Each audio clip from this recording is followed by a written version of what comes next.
Welcome, everyone, to the last day of the Atlantic Council Veterans Advanced Energy Week program for the career-oriented panel on breaking into clean energy.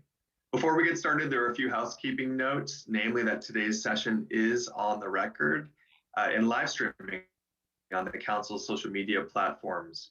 Feel free to post about what you see to hear today using the hashtag Vets Energy Week and tagging the Atlantic Council or AC Global Energy and vets_energy.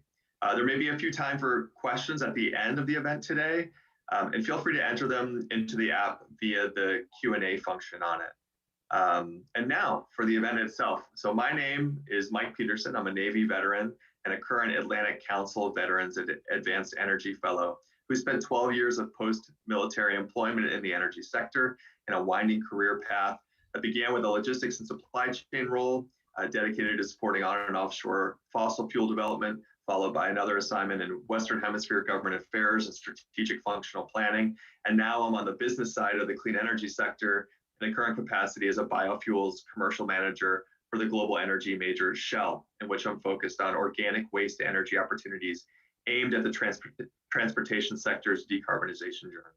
But today is not about me. It's actually about all of you who are here in the audience today, many of whom I expect are at a minimum curious about or perhaps even actively engaged in an intentional attempt for a career transition into the advanced energy sector. This is an incredibly important topic today, not only because of the need for energy solutions which will address the climate crisis, but also because behind and alongside those solutions will be an army of people who are needed to implement technologies and the new business models. Veteran transitions into new career areas can be challenging for a variety of reasons, often because translating that experience into something applicable or competitive in the civilian world isn't terribly easy to do. But lucky for us, we're extremely fortunate here today with the Atlantic Council to have assembled a diverse and experienced group of corporate clean energy recruiters from 3 of the leading companies active in the United States. We're going to take up the first part of our session and share their perspectives on recruitment and what makes for strong candidates for roles. That'll be followed by some direct insight into the ups, downs, ins, and outs taken by 3 veterans who have been recently successful in competing for private sector clean energy roles. Over these next 55 minutes, I hope that with the help of the panel, we can, in true Navy speak, lift some of the fog surrounding what it takes to be competitive for opportunities and offer up some insight, perspective, and proof from those that have done it that transitioning is possible, even when it can sometimes feel challenging. So without further ado, I'm going to quickly introduce our 6 panelists, and we'll dive right into a discussion. Starting with our recruiters, first up is Molly Sanders. Molly is currently the recruiting manager for Invenergy, a Chicago-headquartered multinational power generation and development company with 1,000 employees in business in the Americas, Europe, and Asia, comprised of a portfolio that includes wind, solar, and natural gas power generation, as well as energy storage. Secondly, we've got Shalan Shah. Shalan joins us today from Shell as its U.S. Renewables and Energy Solutions recruiter. He's got over a decade of experience with a variety of oil and gas and IT companies, but for the last 3 years, he's focused on external recruitment of technical and commercial candidates for Shell's growing U.S. renewable energy business, which includes solar, storage, wind, biofuels, hydrogen, gas liquids, and carbon capture and storage. And finally, we've got Matt Kellum. He's a veteran himself and a military and recruitment program coordinator for Dominion Energy, the electric and natural gas utility based in Richmond, Virginia, and servicing 10 states in the Mid-Atlantic, the West and Midwest. Dominion's been expanding its investment in solar and offshore wind, biogas, and energy storage projects. Matt brings over 20 years of recruiting and human resources experience to our panel. As for our 3 veterans who are also here today, first you'll see Sean Powers. He's a Navy veteran, having served in the nuclear Navy on submarines. He's currently based in the Washington, D.C. area as a senior project manager with Fluence, a leading global energy storage technology and services company. Secondly, we've got Mary Coyne. Mary is also a nuclear Navy veteran, uniquely having been one of the first generation of women to serve on submarines. She's currently in upstate New York with GE Renewables, a company or a segment of GE which works in wind, solar energy, and hydropower. Mary's recently moved into a commercial role supporting GE's offshore wind services division. And finally, we've got Sarah Nielsen. Sarah is a former medical logistics officer in the Army and is currently in the Detroit area, where she's an executive director for demand side management for Consumers Energy, also an electric and natural gas utility with coal, natural gas, solar, hydro, and wind projects, all servicing customers in the lower peninsula of Michigan. So with that introduction of our panelists here today, we're going to start with our three corporate recruiters. And here we go. So I'm really looking forward to the discussion. So for Matt, Shalin, and Molly, I think it's very clear that there are two primary factors when recruiting. You have the needs of the companies who are trying to get talent in order to enable their business objectives. And then, of course, the availability of that talent to meet the needs of the company to deliver on its business plans. So in that in mind, I'm going to start with Shalin and Molly, and let's begin with Shalin. And I'd like to ask you, what is the general recruitment strategy been to meet the company's need in the United States, but specific to kind of clean energy roles? What avenues and resources, for example, does Shell tap into to get the word out about opportunities with its growing clean energy business? And how does this vary across the different segments of talent, entry level, mid-career, and executive recruitment? Indeed, thank you for that question, Mike. I guess here at Shell, we have three kind of avenues of external recruitment. We have the graduate route, where we typically look at new grads who have between 0 and 3 years of experience. That could include anything from bachelor's, master's, PhD, any kind of actual education, kind of recent completion. Separately, we have experienced hires. Those would require 3 years of professional work experience and any experience beyond that. And we also have a third group, which is more occupational and crafts. We haven't quite utilized that for our renewables group yet, as we are not quite into significant operations and production in many of those facilities. But I imagine that in the future, right, especially here in the US, as we build up new power plants and operate different types of assets, that group would also be involved in the recruiting process. One thing, as I mentioned, that larger companies like Shell, we do have that kind of distinction for graduates versus experienced hires. As I mentioned, anyone who has less than 3 years experience, they would actually be considered a graduate, even if they're working for another company with about 2 years experience or so. We would still consider them as a graduate to kind of run them through our process there. In terms of recruitment strategy, typical large corporate stuff, right? We have our Shell career site. We go through Indeed, LinkedIn, direct employers for veteran-specific kind of opportunities and boards, and then getting the word out. That's always been kind of a challenge, especially as you go into renewables, is that many people in Shell in the oil and gas industry, we have oil and gas connections. How do we get it out to kind of a new industry, the electric power, renewables, and the like? So heavily focused on our ERGs. We have what's called Lions, kind of a future energy Lions, that are heavily involved in terms of advocacy, energy efficiency. We know that they are actively involved in external groups as well, learning about different items, bringing them into Shell. We lean on them to bring in referrals from our current managers, employees, renewable specific organizations, American Association of Wind Energy and the like. And then we also have a sourcing team that reaches out to new candidates based on their LinkedIn profiles. So there's this constant kind of outreach effort that goes on that is still more of a skills-based and experience-based kind of matching to new opportunities. And then for executive recruitment, we actually have a team in Europe that does that piece. But I also want to highlight, we typically wouldn't hire really senior level executives. We would rather promote those from within. So one thing that you may notice, though, especially as these companies like ours and others get into the recruiting space, we will start at the top and then build out the teams as those senior leaders come in. So if you do see a lot of opportunities for senior managers, general managers of new assets, platforms, and in other areas, you will know that in the near future, they will also be building out their own team. So just kind of keep an eye out for that. No, great. That's an excellent point. Thinking through the top-down recruitment strategy for new business areas. So I really appreciate that anecdote, Shalin. Molly, moving over to you. How does Invenergy, how has it approached its general recruitment strategy here in the United States, and sort of how are you promoting some of the roles? I mean, Invenergy is very active in renewable energy projects in this country and others, and it'd be interesting to hear from you. And what is the general recruitment strategy for all these different roles to support all these different kind of clean energy businesses? Sure. Thanks, Mike. So, as you mentioned in the intro, Invenergy is a developer and operator of specifically wind, solar, and natural gas facilities, as well as advanced energy storage projects in the Americas and Europe and Asia. And I was thinking about this as you were talking, and the job market is highly competitive right now, certainly within energy, but also in functions that aren't industry specific. And so, as a employer that is growing, we have just over 1,300 employees right now, and are expecting to grow significantly over the next couple of years as a result of a significant project pipeline. We've had to look for ways to be flexible and creative in our approach to recruiting. I think that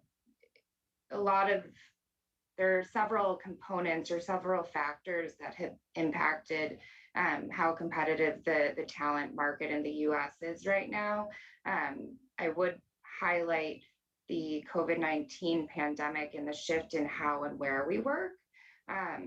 And now that remote work is more common, the job market broadly, not just within energy, has shifted such that employers are no longer competing for the best talent in a city or region, perhaps closest to a corporate office, but they're really looking for the best talent in the country. And so in a way, this is a benefit to employers because it expands the talent pool, but it also means that candidates have more options.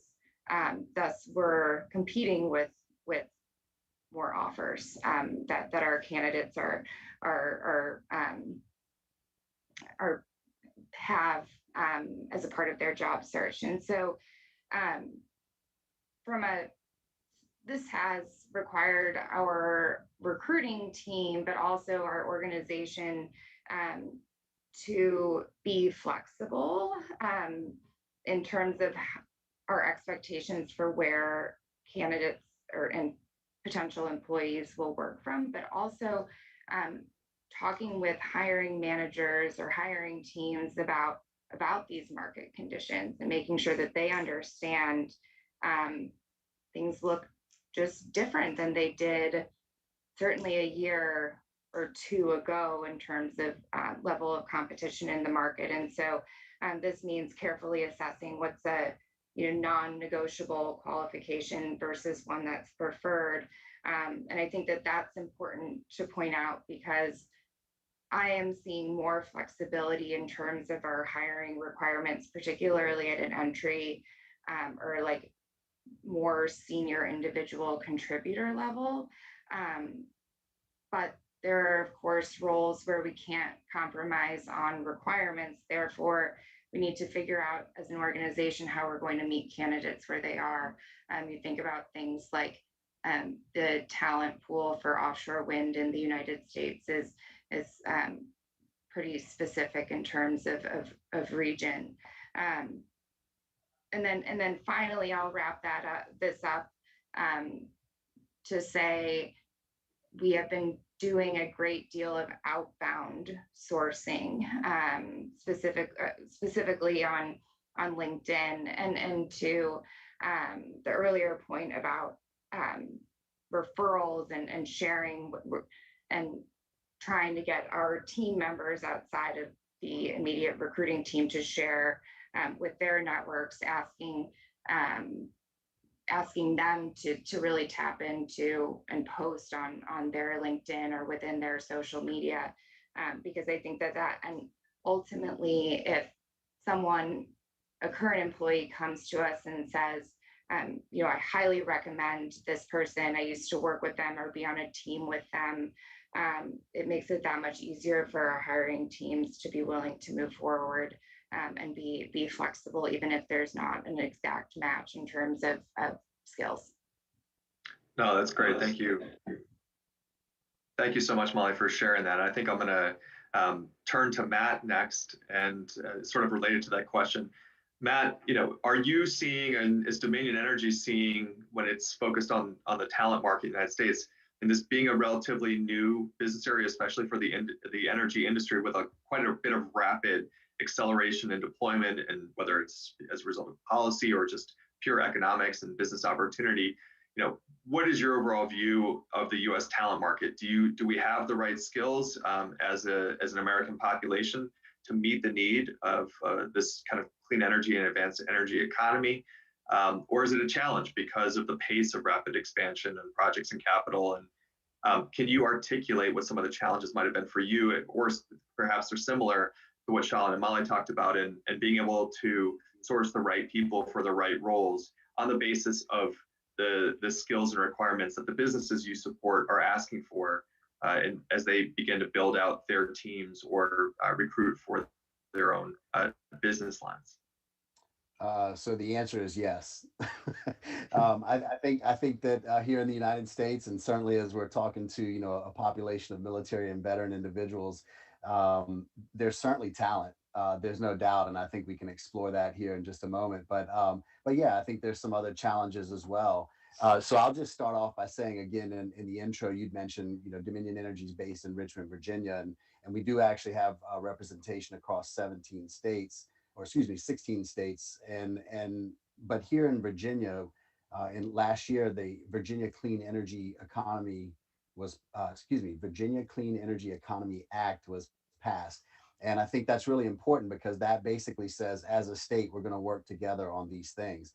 So as I'm translating that down to what it means for us at Dominion Energy, we have a military specific program. So I'm a dedicated resource leading that program. We have a military recruiter, but we know that the few of us in our talent acquisition group can't tackle it all. So we actually make efforts to train our hiring leaders, our other talent acquisition peers, and others in HR best practices on recruiting, hiring, and training veterans. And I want to mention that first because, again, I do believe that the majority of the talent that we need is out there. We just need to help our internal leaders and HR peers recognize who they are.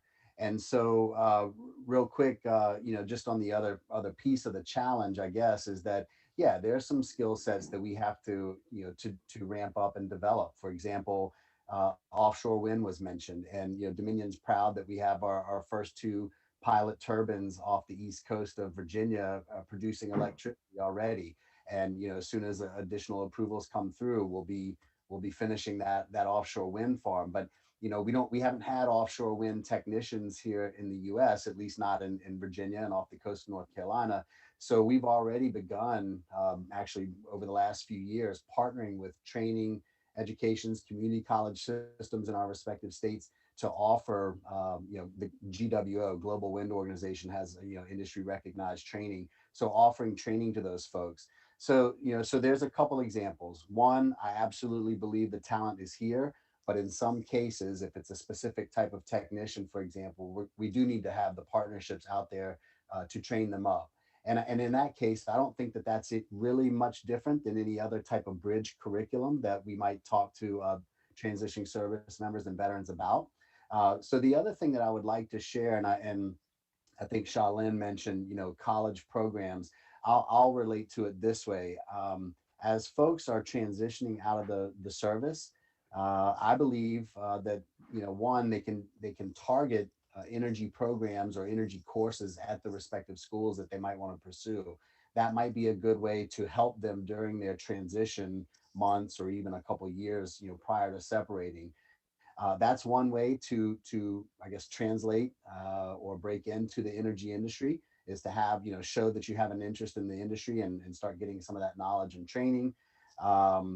Some of the other things that we do in-house, in addition to trying to train our leaders and other HR peers for what to look for and how to identify candidates, is we actually reach out. Matter of fact, I was on the phone with some folks in North Carolina making these same efforts and establishing these relationships.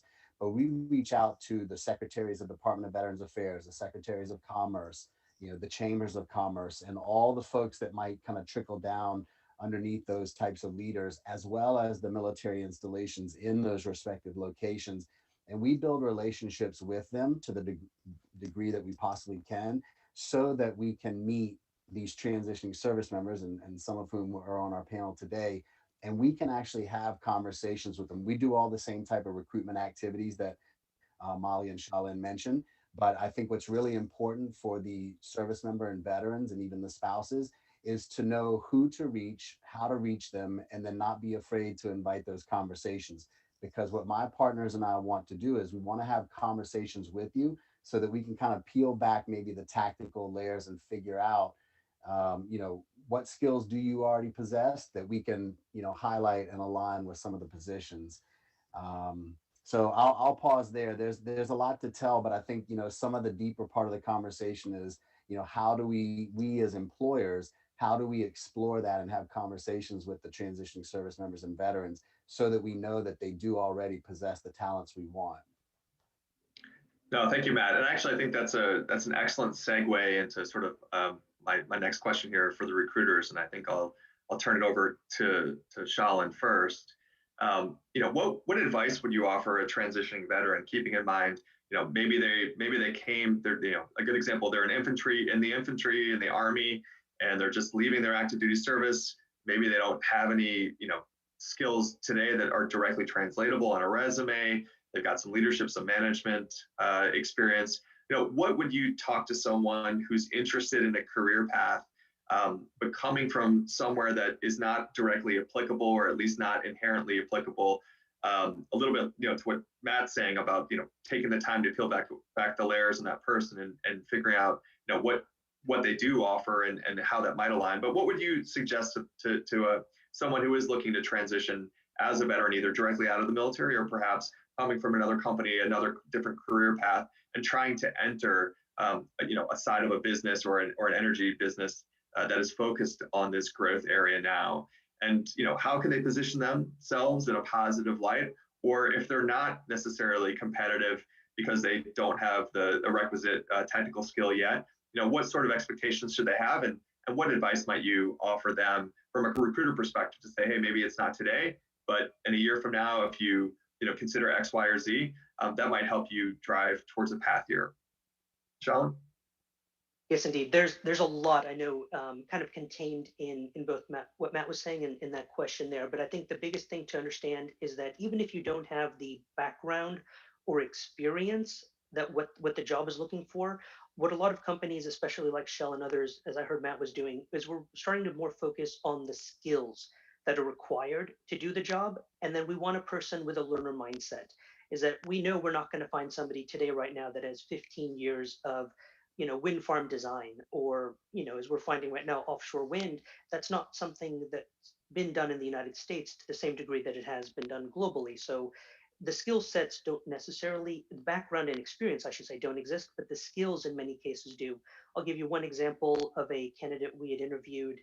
During the interview itself, his resume had the word forward observer. And I don't know what that is. As a recruiter, that is not a normal job title. And so during the interview itself, I actually had the opportunity to ask him, so what exactly do you do?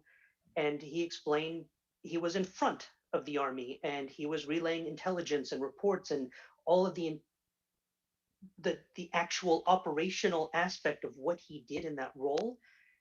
I look back at the job description, I'm like, okay, you're able to think and act independently. You're able to make decisions in time sensitive and safety sensitive environments. You have the skill set, but you don't have the experience as a safety officer, but your capability is certainly there. And so it's one of those things where you have to be able to translate the experience into skills, and then understand what it is you're actually looking for in your next role. Do you want to be in the field? Do you want to be in an office?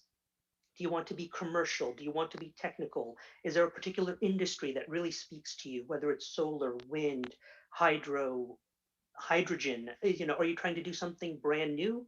Or what phase of a project do you want to be involved in? I mean, we have opportunities, and again, depending on the answers, that'll help determine what companies and the types of roles that you would be actually interested in before you just start applying to 15 or 20 positions and then wonder why I'm not getting any callbacks, I'm not getting any phone interviews or anything like that. Are you more of a designer, a planner? Do you want to be in construction, installation, operations? You have to understand what you want out of your next career and then find a role or a type of role that will help kickstart that kind of career. So I would say main thing is understand, what exactly you're looking for. You don't have to know all of it, but at least kind of narrow it down. Putting 100 applications out there, you're going to get 99 rejection notices, and it's not good for your own morale or your own kind of well-being. It's like find out what you want and then kind of selectively go for that, because then you can put the time and effort and energy into finding people who do that job and understand what it did take for them to get that first role, or what can you do to kind of build into there. Practical advice for military veterans in particular, one thing I tell them is for a particular job description, align your experience to the skills and put your cover letter as the first page of your resume. I typically don't read cover letters anymore. There's just too much kind of going on. Cover letters are very useful for explaining something, especially in a situation where you may not meet 80, 90, 100% of the job requirements, but you can tell me why your experience relates to it. Because again, if I just see the word forward observer, I don't know what that means. Most recruiters do not fully understand the the military, the branches, the types of experience that you do have, and then how do you translate that? It's like reading a resume in Spanish. I can do it, but it's going to take me a lot more time. And would I spend that time on that resume versus going to the next one? So definitely make it easier for the recruiter to understand why you were a fit for that particular role, and ensure that does line up to what you're actually interested in and want in your next position. Oh, great. Thank you so much, Sean. All right. Well, I'm gonna ask Molly to comment too, just very quickly, before we move into our veteran panelists, a little bit about, what is, from your perspective, what advice would you offer this particular demographic interested in change in terms of, how can they position themselves? Maybe it's similar to what Matt and Sean have already said, but I'd be curious to hear from you. What how can they position themselves for success? What advice would you offer them as a recruiter? Yeah, thanks, Mike. And I think Shalin and Matt said it beautifully. The only thing that I would add is use your network. As a veteran or a veteran's spouse, you're a part of a large network that's very valuable. And so if you're interested in a specific industry or even a company, I would encourage you to look for ways to connect with members of your veteran network or other networks that you're a part of. Oh, great. Thank you, Molly. I think that's also really great advice. All right, well, let's shift gears and let's hear from some veterans who are successfully employed in the clean energy economy at a variety of companies.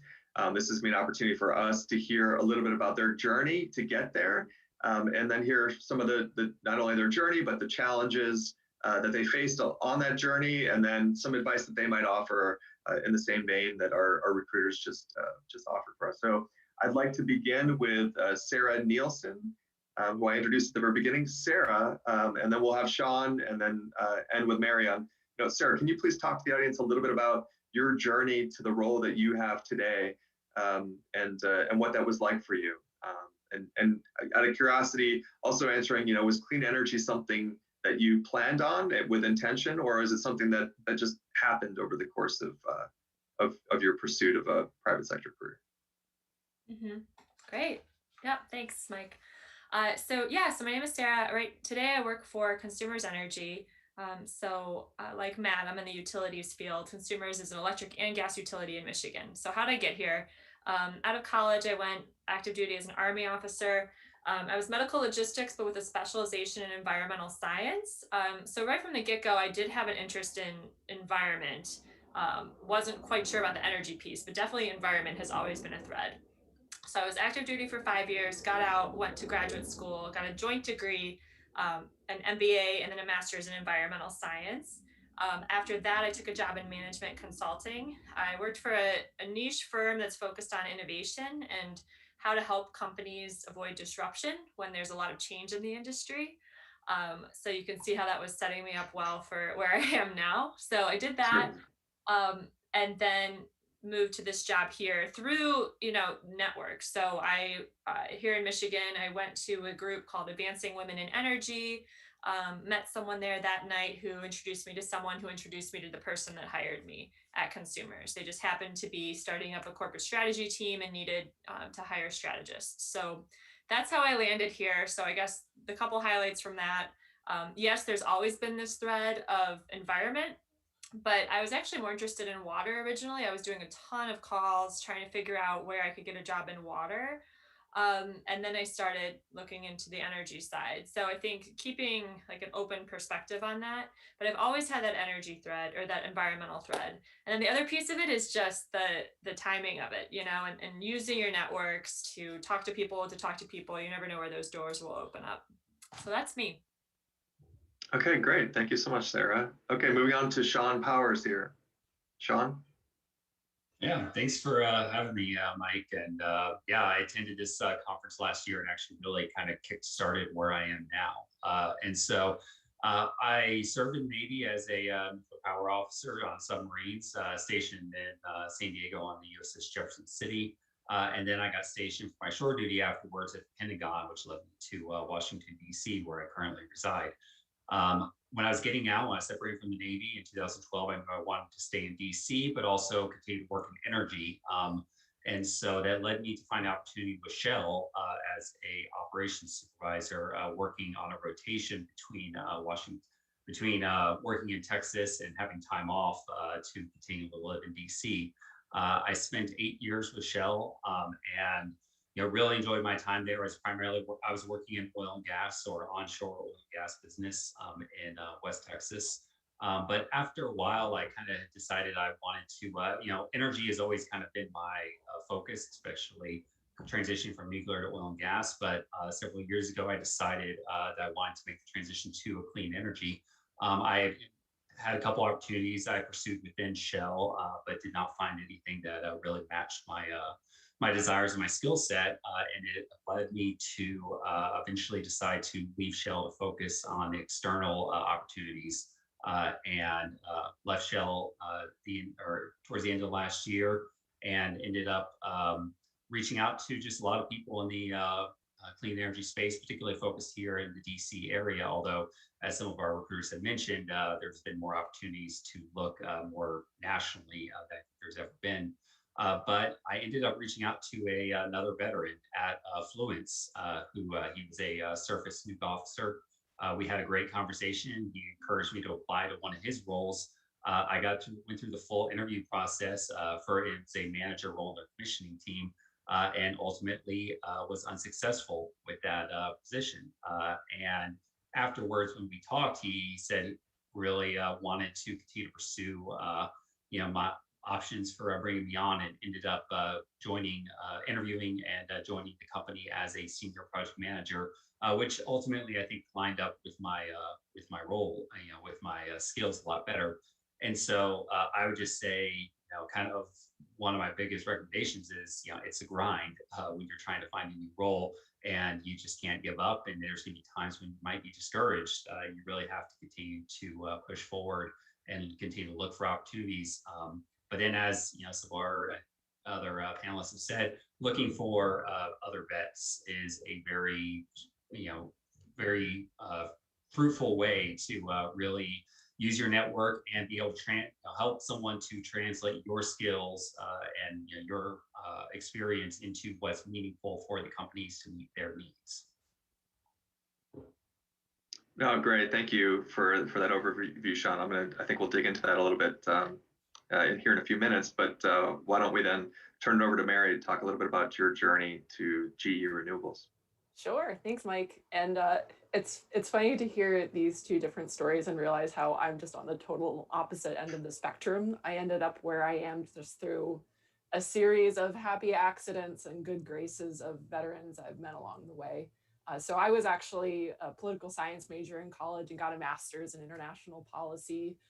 Hadn't really allowed myself to think that a clean energy job was really within my horizon. Granted, I had a lot of engineering experience as a part of submarines, but just I didn't fully understand what the industry needed and whether or not I'd be competitive in it. So it wasn't until fairly late in the game, I was in my military TGPS class, kind of bored and searching through jobs online, and happened to find a rotational program with General Electric.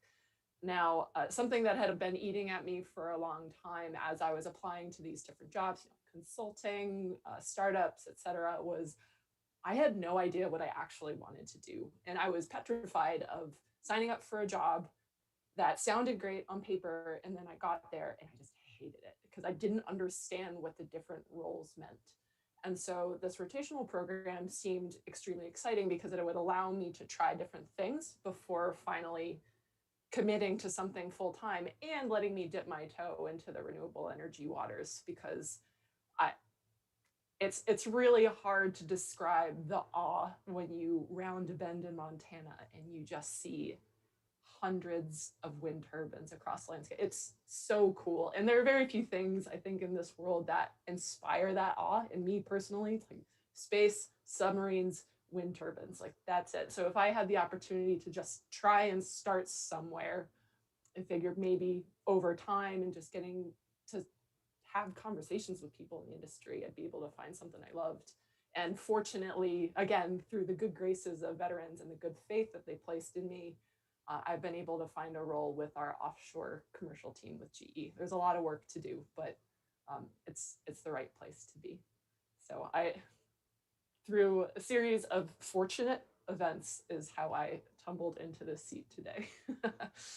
No, thank you so much for sharing that journey. I think there are a couple lessons in the experience of the three of you. One, it sounds like you've in some cases you've been able to use affinity networks, and I think that's a lesson that we've also heard from our recruiters, taking advantage of being part of a demographic and other organizations that you have worked with before.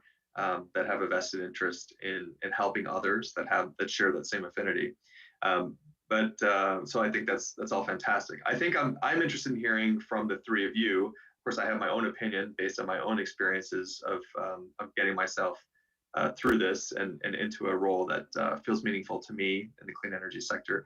But I'd like, you all are veterans who found successful transitions. All of you went back to school as part of that. And maybe that was a little bit to what Matt was talking about earlier around getting some additional knowledge that might inform you a little bit better about what's out there and demonstrate a level of interest as you kind of looked ahead to competing for roles. But I'm interested in hearing a bit about maybe starting with Sean, the challenges that you faced. Your advice was, it's a grind. It can be a real grind. Could you talk a little bit more about the challenges that you kind of see for veterans and breaking into this energy, and just expanding a little bit more on what does that mean to you, a grind, and you obviously persevered and got through it, but I'd be interested to hear your perspective on what does that mean, and what lessons can you impart a little bit more deeply for an audience member that might face a challenge or a struggle as they consider and look through some of these things. Yeah, absolutely. And from my own experience, I'll say even when I was transitioning out of the Navy and got my role within Shell, I found it was really important to figure out what are the values of the company, what's most important to them, whoever you're reaching out to. In the case for Shell, this was 2012, so there had been a lot of movement in the oil and gas industry about safety, and that was kind of at the core of what submarine life is, with everything that Mary can speak to this just as well as I can, that it was a priority 100%, and that's really across, I think, all military backgrounds. And so my interview, I focused all on my safety background and what I had done in the Navy to really be able to really promote safety and just being able to be a safety leader.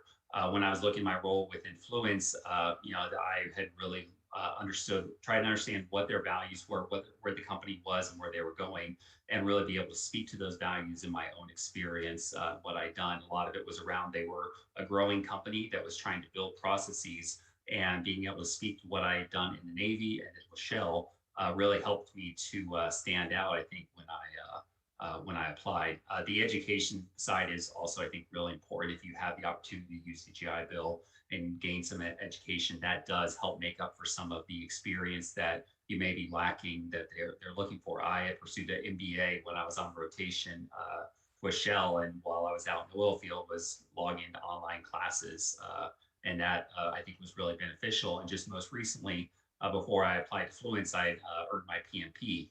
Just being able to show that even my Navy background and the experience in oil and gas, I knew project management, I knew the processes necessary to be a successful project manager. So getting that certificate, I think, helped to to prove that to the hiring managers that I was ultimately interviewing with.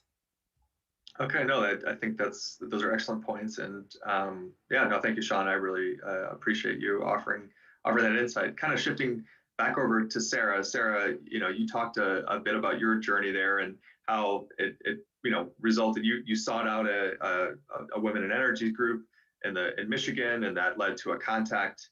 Could you talk a little bit about how a little bit more deeply about utilizing that network and how that meant for you, and then how has that, or has it continued to service you or in your career, or provide other avenues for recruitment for you? I mean, you're in a management role at Consumers Energy right now, and is this something that are veterans being recruited, and have you seen anything inside the company now as more of a senior leader that you might offer up to a veteran demographic who's looking to break into an electric utility, or a specific example of your experiences with veterans recruitment, whether it be challenges that you've seen, and again how they've overcome them. I really liked your message on going out, being getting out of a comfort zone, and being active in your community, and that turning into a relationship that led to something, which is exactly what Sean described. So I'd like to hear a little bit more from you about what you're seeing in terms of this type of recruitment, and what advice you might offer to a veteran demographic as well. Yeah, okay.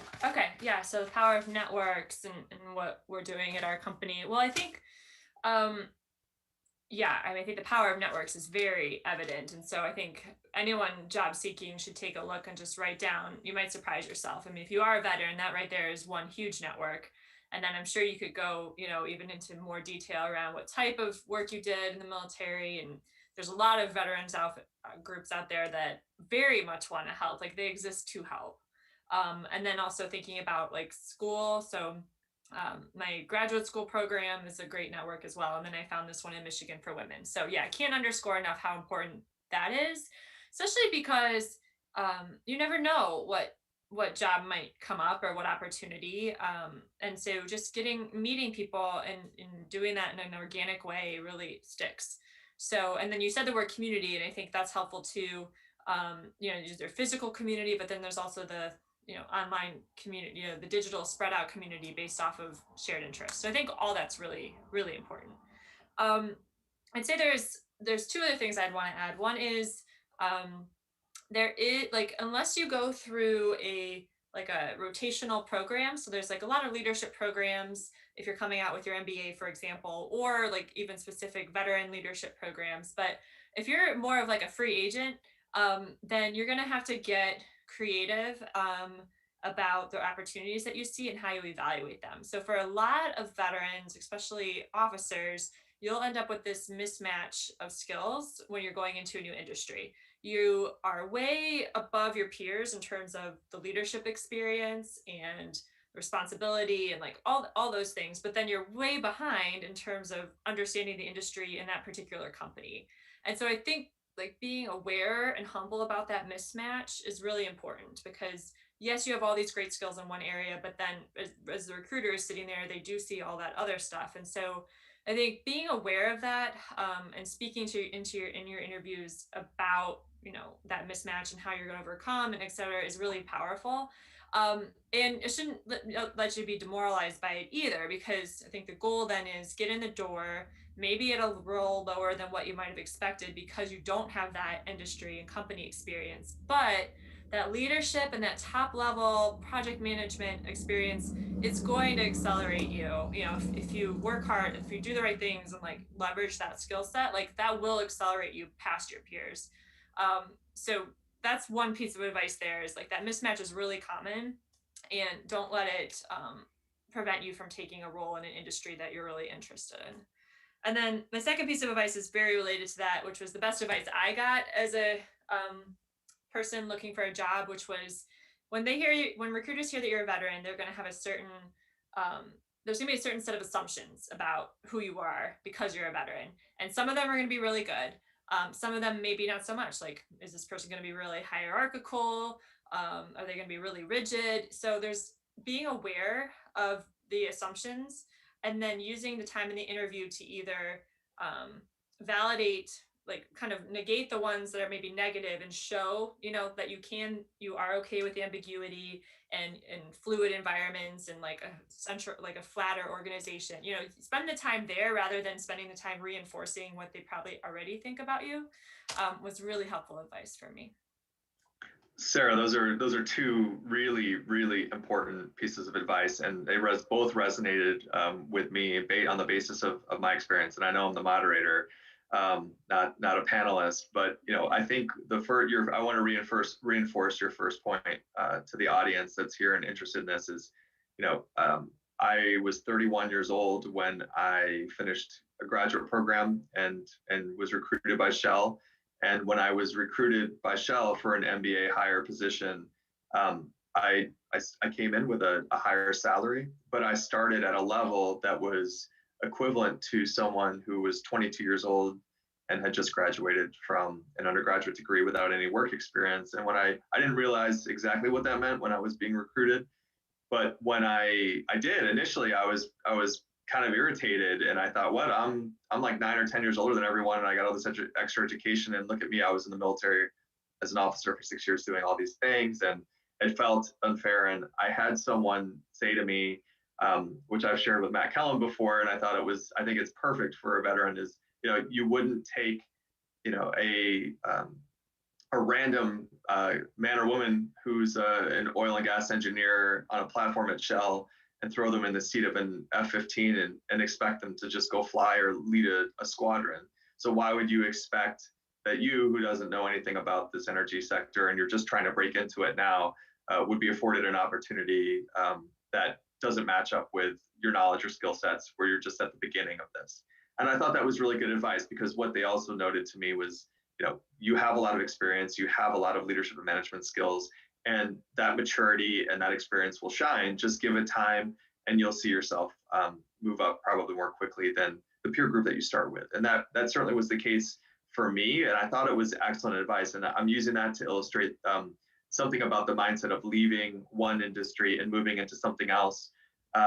You have to have a little bit of humility and recognize that you are in many ways going to be transitioning to something new. And so starting at a lower level or an entry level is actually going to be okay, and it's to your advantage in the long run, because you're going to be learning something new. So that's my soapbox here, and I think that you'll find success, but have a little bit of humility and have a little bit of perspective, and I think that'll serve everyone. You know, in a way that is very practical and success, and hopefully I assure you, as I was told, you will rise more quickly on the basis of your maturity and other experiences that are complementary. And once you learn about what's happening in clean energy and in the roles that you're doing, I think you'll really shine and go for it. So I appreciate that, Sarah. Thank you for sharing that.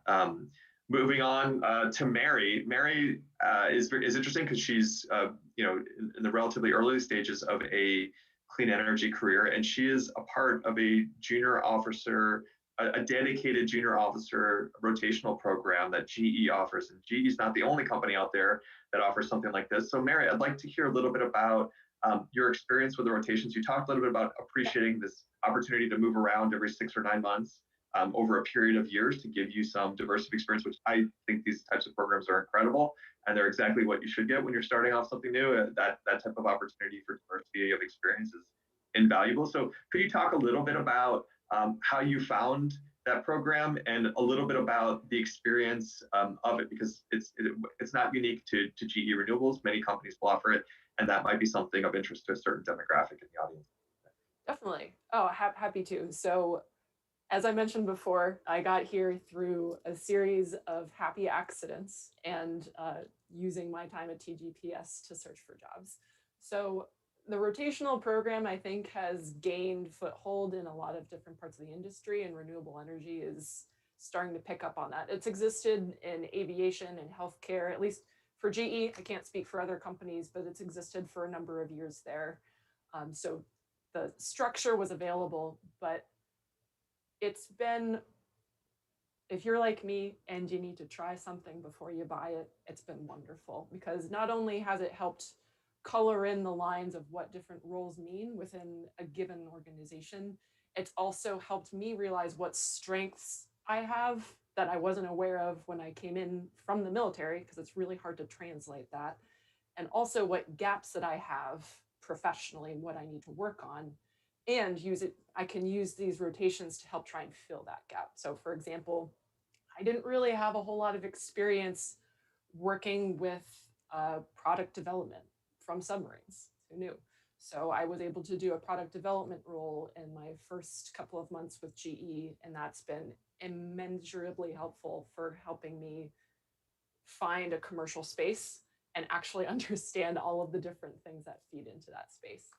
Now, I know for some programs that is a big turnoff is maybe having to move physically from location to location. I think a silver lining of COVID, as was touched on, I think by Molly earlier on in this conversation, that is less prevalent now. I think we've all proven that you can do a lot of good work from home. I know GE, for example, we stay in Schenectady, New York for 2 years. And I do think, I know EDF Renewables also has a similar program, and other organizations are following suit, and that's in San Diego. But it's not only are you able to grow your perspective, grow your experience, fill in the gaps, and just get more confident in articulating what you're interested in, you also really get to be in touch with the different veteran groups within your own organization. I have been absolutely blown away by how supportive strangers, but that are veterans, are for me as an individual, not only within GE, but also outside. I think everyone has touched on the importance of LinkedIn and getting comfortable with just reaching out to someone who shares your background and talking to them about what you're interested in, right? Because one of the hardest things is articulating what really drives you. And it's taken me 2 years to figure that out. I transitioned in 2019. I couldn't do it when I first got out of the Navy. It's taken me this long to really get comfortable in saying, no, this is what I want. And these are the different things that I need to do and I need to overcome in order to get there. And realize you're not going to strike gold the first time. If you do, amazing. I'm very happy for you and very jealous. But one of the best pieces of advice that I got that really made me move towards this rotational program is the transition doesn't just happen overnight. Like, this is something that will take years and years and years for you to become comfortable once again with your professional identity and what you want to do when you grow up. Because, in the military, that was set for you. And to go from being really confident in what you were doing back to square one is tough. And so allowing yourself the time and being patient with yourself as you try and figure that out, because it's intense. And I think a lot of veterans are under the misinformation that it will just figure itself out with your first job. And that's not always the case. And I know for me, that wouldn't have been the case at all, which is why I needed this program. No, great. Thank you so much for sharing, Mary. All right, well, we've only got 3 minutes left in our program today, and I do see that there is one audience, there are a couple audience questions. I think we've answered several of them during the panel period, but this is actually one question I'm going to pose to the recruiters from Reed Wagner, and perhaps I'll ask Molly or Matt to respond. Reed asks, what first step would the recruiters recommend if you're actually just seeking a clean energy opportunity? Is this just searching online and applying to positions through a company's website? Is it connecting with a recruiter on LinkedIn? Or is there some other means that you recommend that's common for your organization to recruit today? And maybe I'll ask Matt and Molly to answer. Matt, do you have an answer for Dominion, which is a very active veteran recruiting company, I should say? Yeah, so I think I'll take a bit of a broader approach. So first of all, to Mary, Sean, and Sarah, you all could not be more perfect examples. So good on you, Mike, for picking them for this. But I guess the way that I would answer this is I want to point out there's one website out there that Dominion has been very involved with for the past decade and continues to be, and that is troopstoenergyjobs.com. Again, troopstoenergyjobs.com. And so specifically what I would say is research the job postings that are out there and do this in plenty of advance. So I think the other veteran panelists have mentioned, this takes time. So research what the postings are that are out there and actually pay attention to what's being said in the postings. And I think then you'll figure out how to continue your research either specifically on clean energy or just to incorporate what it is that the companies are looking for as you're writing your resume or as you're promoting yourself to the to the companies when you are ready to apply. And then the other thing that I just want to reiterate is, all of our company websites are probably very similar. So yes, once you're ready to apply, you're going to go on to the careers page and apply there. And then yes, you're going to network with folks on LinkedIn and through some of the other sources. But I just want to reiterate and remind folks, please, please, please don't be shy to reach out, whether it is through LinkedIn or some other online platform or through some sort of venue like this where you're following up or whatever. Because I think the veteran panelists very plainly stated that networking and connections and having informational conversations was probably a huge part of them even finding where that what it is that they have now. And then the very last thing that I want to reiterate, and I'm so sorry to take up so much time, but Mary, I think you all said it well, but I think Mary and Sean probably said it especially well. Is it's okay if your first stop is not your dream job, but if it's part of your larger plan, which is important to have,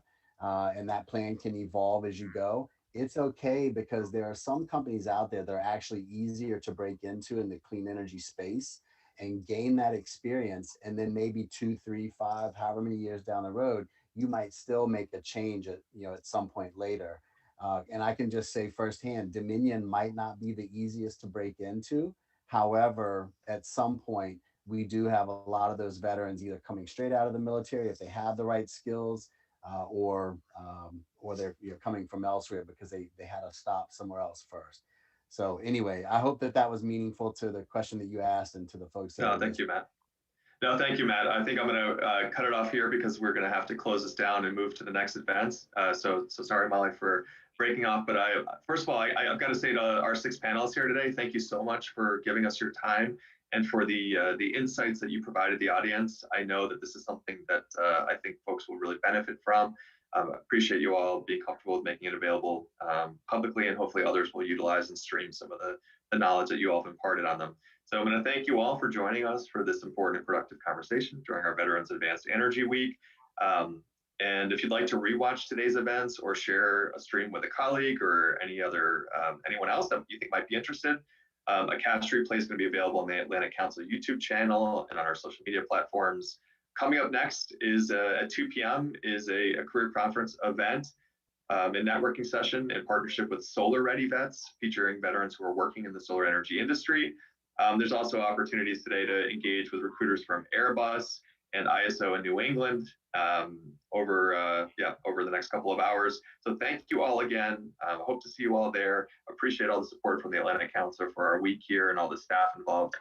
Thank you all for your time, and best of luck to everyone here. Appreciate everyone's effort.